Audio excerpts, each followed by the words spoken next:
Hello, welcome to Team Sleepyhead. I'm Serena. Welcome back to another video, but this time it's different. It's in conversation. Today I am in conversation with. Right. Hey guys, what's up? Welcome to Team Sleepyhead. I'm Serena. Welcome back to another video. This time again we are in conversation, and you've read by the title and seen the introduction video. We're in conversation with Hilda. Hello, good morning. How are you? I'm very well, thank you. So, do you want to tell my viewers what's our relation and how we met and you know all that? Well, Serena is my friend, Yep. and I met her through our church. Right. When Serena came to church, and Paul asked me to take Serena and her mum Roma under my wing and try and help them to get settled into life in Dundalk. Right. And who's that? This is Isla, our Right. cockapoo. There you go. She's my friend as well. Anyway, Hilda, can you give your introduction? Okay, so I was born and brought up here in Dundalk. Right. I trained to be a teacher at Jordan Hill College, Right. and went to work in Whitehill Secondary in Denniston, and worked there for 37 years. There you go. Teachers again. What like growing up, since you've been a teacher and you've seen young people and so many in 37 years, what have been your experiences? Could be okay. Name me three good experiences and 3 bad experiences being a teacher. Good experiences is when you see young people doing well and leaving school and getting jobs and raising families of their own and keeping in touch with you. That is really nice when young people keep in touch with you. Working with my colleagues in school, fantastic experience. I had lots of great mentors, great teachers who loved their job, loved the kids that they worked with. And my other good experience is that I was given responsibility. I was allowed to take forward things that I thought were important. And that is always really useful because you feel as though you are a valued member of the community. Yeah. So, and 3 bad things. Three bad things. It's hard to think about bad things because I had such a good experience. Bad things, I think, would be the rise in the number of young people that were coming through the school with poor mental health. I mean, that is just so worrying. That's one of the topics we're going to talk about. Yeah, seeing kids with, who were self-harming or who didn't want to come to school, that was really hard to deal with. Families who struggled to maintain positive relationships, that was very, very difficult. And I can't even think about a third one. Because most of it was all to do with families and young people, really. Yeah. Right. So you and I both are dog lovers. Yes. Squeezy. Right. So so you've had cats as well, haven't Yes. you? So who do you prefer more, cats or dogs? Well, I think my whole life I always wanted a dog. I know a couple of stories. I tried to swap my sister for a dog when she was a baby. Because I already had a sister, so I didn't feel as if I needed another sister, but I did need a dog. Yeah. So no. I was 5. No. I was 5 when that happened. I used to steal people's dogs and cats. Keep your dogs away from me. That's it. Keep your dogs away from me. And I kept saying, no, mum, they don't need this. Mrs. So-and-so doesn't need the dog anymore, doesn't want it.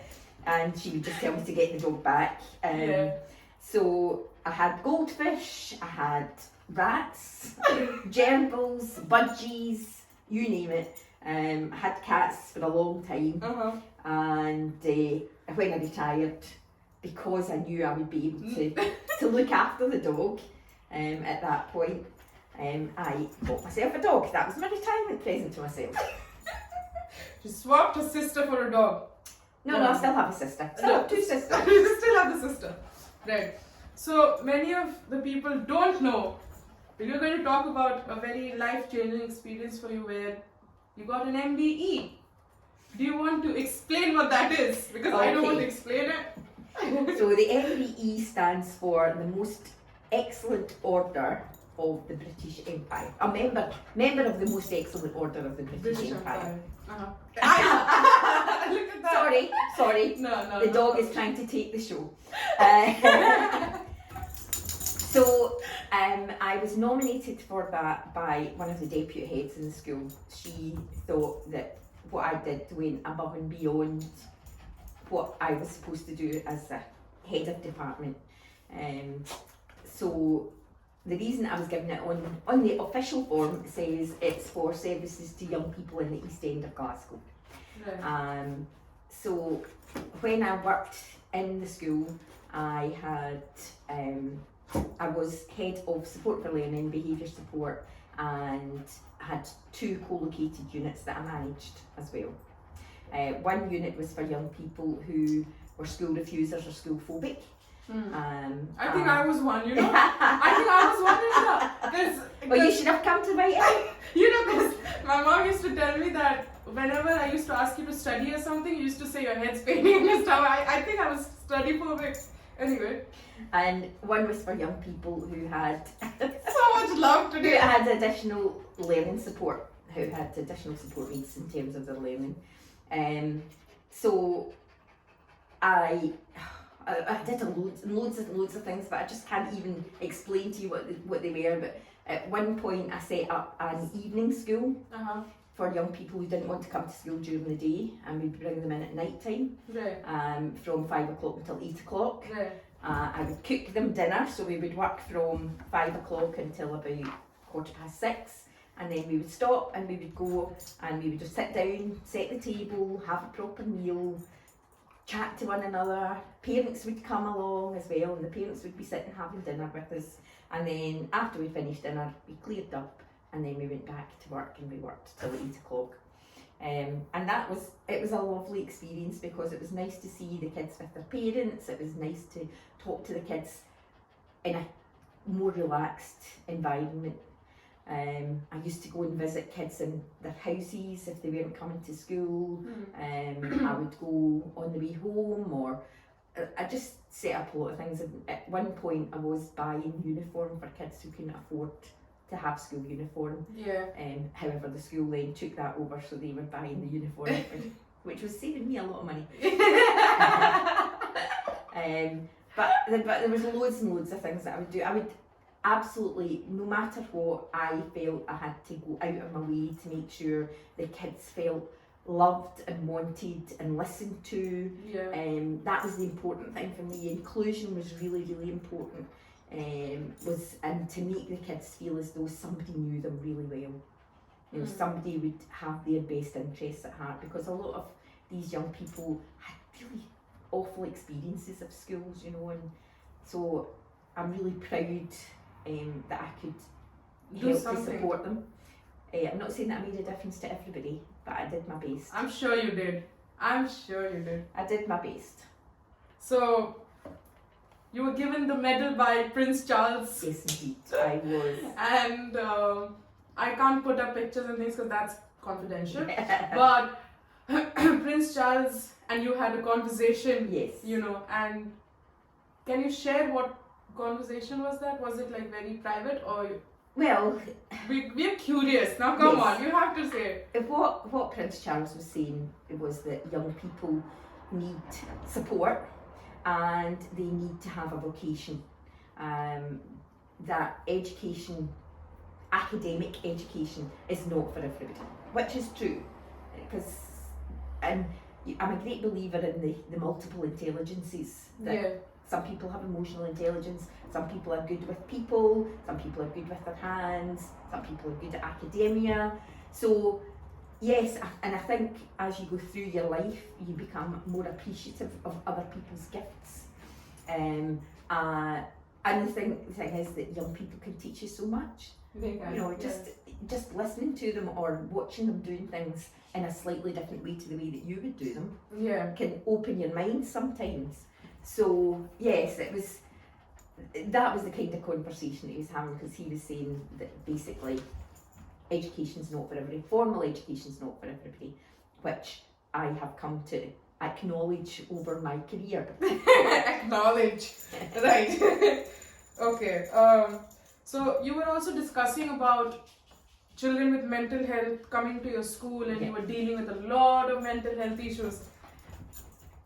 Did it sort of did you have a different perspective to life after you saw those kind of kids coming, and you saw those people facing like things like that? So did it change your mental idea about life in general?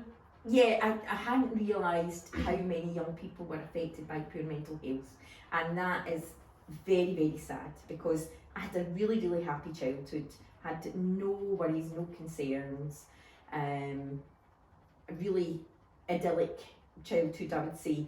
Not that we were well off or anything like that, we didn't have money, but you were happy. And my parents spent a lot of time with us and did things with us, and I think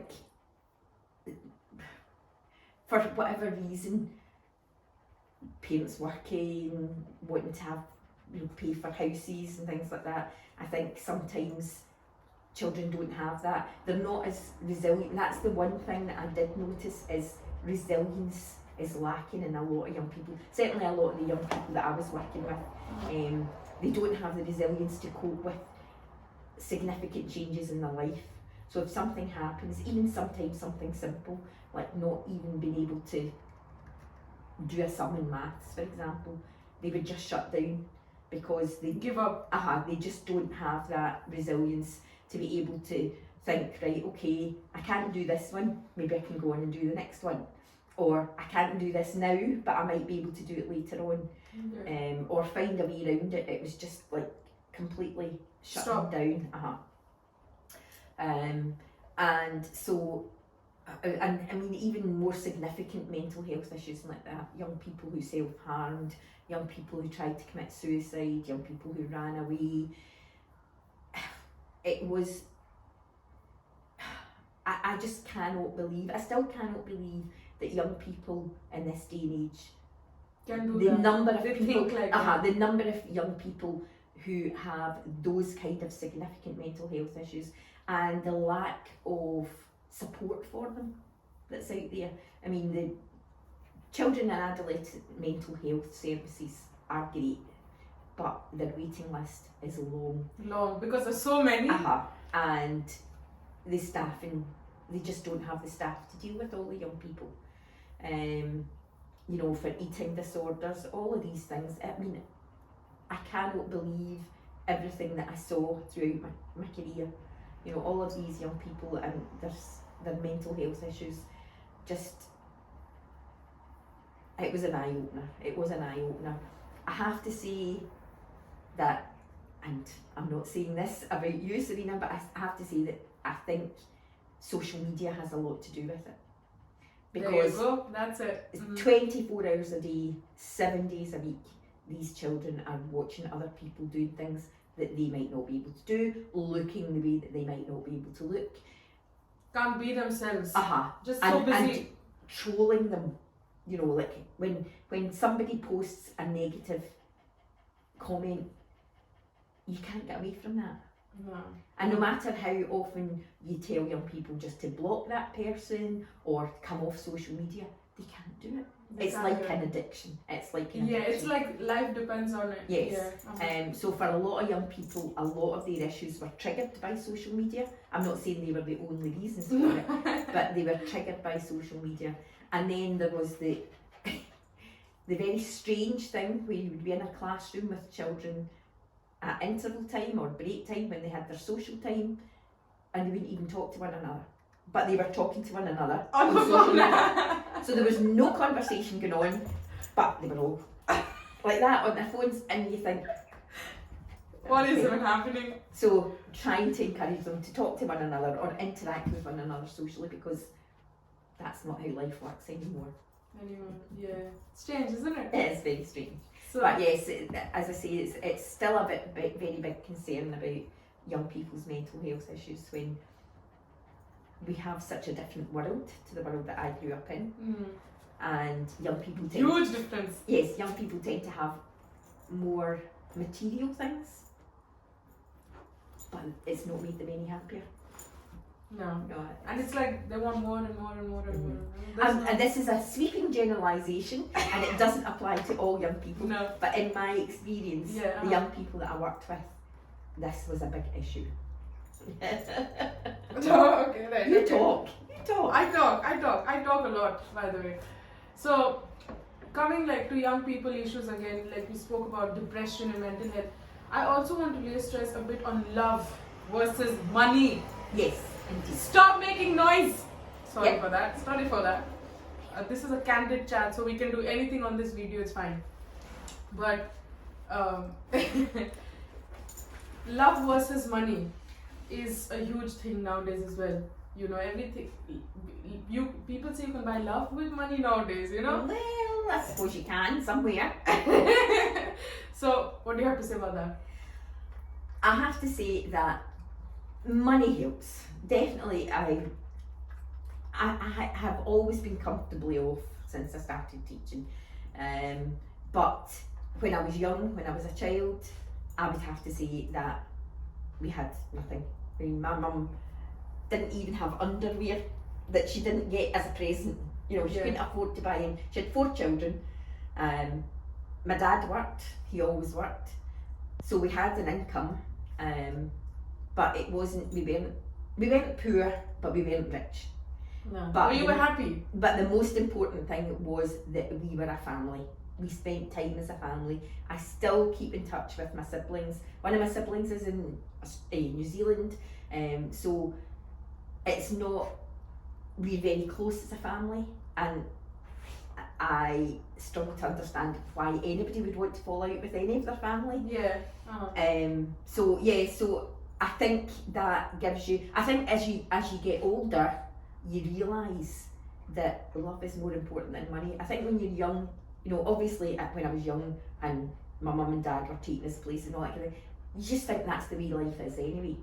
But as you get older and you see other people and other families, and certainly the families that I worked with, you think, actually, I was very lucky as a child. Yeah. And you do come to realise that love is more important than money. And people are more important than money. Relationships are more important than money. You can't buy friendship. You can't buy love. You can't really buy love. I mean, they say you can, but no, you can't. Money is, I think, poverty does not help because it creates friction, because you're worried about where your next pennies come from, how you're going to pay the bills, whatever, things like that.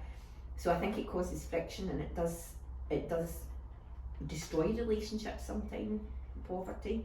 It certainly doesn't help with your health. No. But I think it's really important that we spend time with one another and appreciate what we've got. Absolutely appreciate what we've got. Count your blessings. Definitely count your blessings. There you go. Yesterday also something happened. Our mom wasn't feeling too good. So she was like, you know, Saina, you have to go and work. That's more important. I said, no, I can stop working and work somewhere else. It's fine. But then, you know, I can't have 100 mothers. No, you know? indeed. No, you've only got the one mum. One mum, that's it. Yep. Right. Last issue. Religion in young people. Okay. Okay. I've hardly seen, like, in our country, like my country, India, it's like religion is a big thing right now. I don't want to say much, but here also I've seen, you know, young. I mean, it depends from person to person, religious and, you know, spirituality and things like that. It's decreasing. Yeah. Like, I think a lot of young people, kind of like myself when I was younger, believe in God, but don't think they need to go to church. Church, no. They don't see the importance of having a relationship with other Christians and developing your faith that way. I think a lot of young people just don't believe in anything. You know, it's, again, sweeping generalisations here. But I think as long as we as Christians set the example. That's what I always tried to do, and I didn't hide my faith from the children that I worked with. No. But I think if you set an example, if you show God's love and try and follow what Jesus did, and love your neighbour, whoever your neighbour might be and however you might feel about them. You and I, neighbours. Then I think that's what you can do. You can tell them about what, and the thing, telling people that God loves them sometimes does not mean anything to them at the time, but later on, they start realising that wee thing that you've said might trigger something and open that person's mind and their heart to God. So you never know the effect that you've had on people, anybody that you come in contact with, and you can change lives without knowing it yourself. No. You know, it's you can only do what you can do, and as Paul says every week, well, not every week, but some weeks, God has put you where He wants you. You are doing whatever you're doing it for God, because God wants you to be doing that. Yeah. So, and I think that's the important thing that we have to remember, that no matter where we are, God's put us there. No matter what we're doing, God has given us that to do, whether we know it or not. No, yeah. So, yeah, I think it's trying to keep that in your mind at all times, and trying to say and do the most supportive things that you can, and not dismiss anybody. No. You know, Yeah. so I do think that, yeah, young people are not religious, and I don't think that's a bad thing. No. Because people see being religious as a bad thing. It has a negative image. No, it shouldn't be that. Like, it's one's preference, you know. And a lot of people see the people that go to church as being hypocrites, because they go to church on a Sunday, they sing all the hymns, they do all the thing, but then they come out and they talk about other people, or they go and drink, or whatever they do, you know. Yeah. So it's I think there is, I mean, everybody's hypocritical at times. You say one thing and then you do something else. Oh, it's yes. It's that thing, don't do what I do what I tell you. So yes, I think we all have that, but we have to try and remember, and it's not about being religious, it's about doing what Jesus asked you to do. It's being about a good human being. Yes, and the most important thing is about loving your neighbour. Love your neighbour. Love your God. neighbour as yourself. Yes. Yeah. Love God first. Love your neighbour. And really, you can't go wrong with that. No. I don't think anyway. I mean, that's one of the things that my dad always used to say was, you'll get more flies with honey than vinegar. Now that's an old Scottish saying, and it just means that you'll get more people on your side if you're nice to them, Yeah. than if you're nasty. Nasty. Yeah, it's true. It is real, but it is real. So there's times when you've got to be a bit forceful, but and it's not about forcing religion down people's throat. I don't believe in that. No. I don't believe in you know, telling them they're going to go to hell if they don't believe in Jesus. I certainly don't think that that's helpful in any way. It's not nice. It's But- up to one. But it's about getting God's message of love across. That's the most important. To me, that's the most important thing. I'm not sure that everybody will. There you go. We have the Agree with answers. We have the answers. You agree, disagree, it's up to you. Yeah. Right. We live a very fast-paced life. It's very important to sometimes sit back and just break free and, you know, be on your own. We've had a conversation about it. It is very important to realize who you are before knowing someone else. Yeah. What is it according to you? Do you believe in that very much? Because you spend a lot of time on your own. So, do you think you know yourself a lot now, or? Well, I think as you get older, you definitely learn more about yourself. You definitely learn more about the kind of person that you are. You definitely learn more about your likes and dislikes, and you become less influenced by other people. Other people, yeah. Whereas when I was younger, I just wanted to please everybody. I still want to please everybody, but now I can say to myself, No. Learn to No. say no. yeah. That's been a hard lesson. I've never said no really in all my life.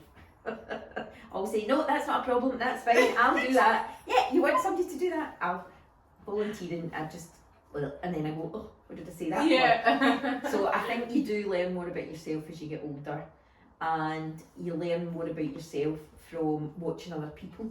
Yeah.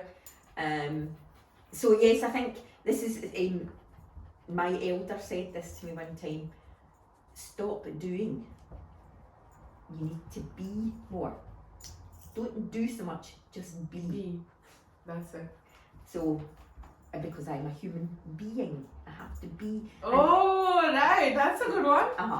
So you have to be, sometimes you just have to take the time just to stop. And what I quite like to do is to walk up into the hills at the back of the Toga and just look at what's going on up there. Just listen to the bird song, sometimes silence It's golden. and just listen to that small voice, that still small voice, where there's no distractions for you. Yeah. So you can be more there. And sometimes just lying down in the grass, closing your eyes and just letting all of that wash over you. I think if I'm going to be, I like to be in nature. That's it. I like it too. Mm-hmm. Loch Lomond and Yeah. Anyway. So that's us for our conversation. We got the start of the video. There you go. She loves us. So that was it for the video. I hope you enjoyed it. If you have any questions for Hilda, you can write it in the comment section below and she will definitely answer it for you. I hope so, Hilda, will you? Yes, I will. And there you go. And I will see you very, very soon in the next video. If you like this video, don't forget to like, share and subscribe. And I will see you very, very soon until we meet. Toodles. Bye.